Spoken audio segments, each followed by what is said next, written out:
Falegnameria Paludetto. Da più di 60 anni. Il legno su misura a casa tua.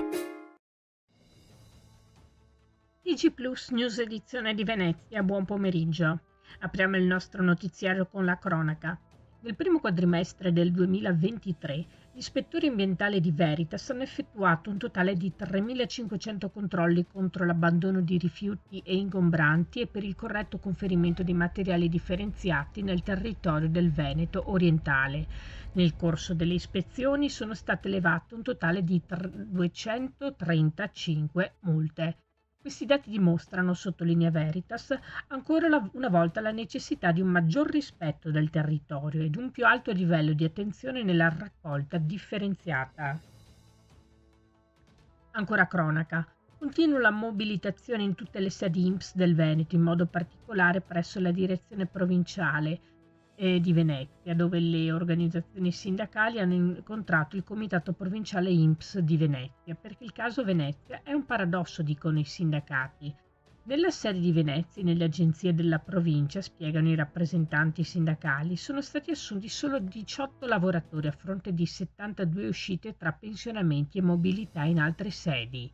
Sono numeri totalmente insufficienti che rischiano di portare ad una chiusura di sportelli o addirittura delle sedi più periferiche con il conseguente taglio di servizi al cittadino. Parliamo di sanità.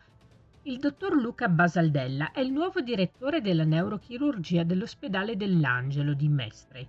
Il nuovo primario, il 25esimo direttore nominato dalla direzione Contato, ha 44 anni, si è laureato con lode nel 2004 e specializzato sempre con lode nel 2010, sempre a Padova. Ma ha già al suo attivo un percorso specialistico caratterizzato da numerose pubblicazioni su riviste internazionali e da collaborazioni in ricerche e attività scientifiche di primissimo livello. Basaldella arriva a dirigere la neurochirurgia dell'Angelo dopo un'intensa esperienza all'ospedale di Treviso, dove rivestiva il ruolo di responsabile della neurochirurgia vascolare. Cambiamo argomento, parliamo di sport.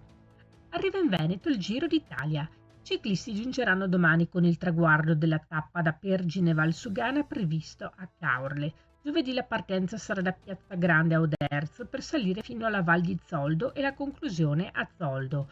La tappa dolomitica per eccellenza è prevista il 26 maggio con partenza da Longarone e l'arrivo al rifugio Auronzo al cospetto delle tre cime di Lavaredo.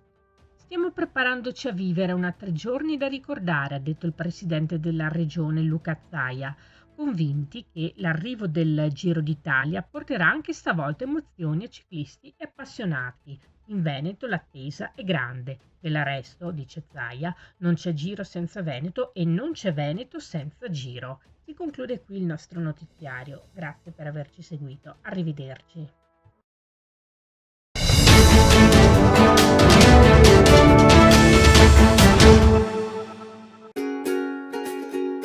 Falegnameria Paludetto. Da più di 60 anni. Il legno su misura a casa tua.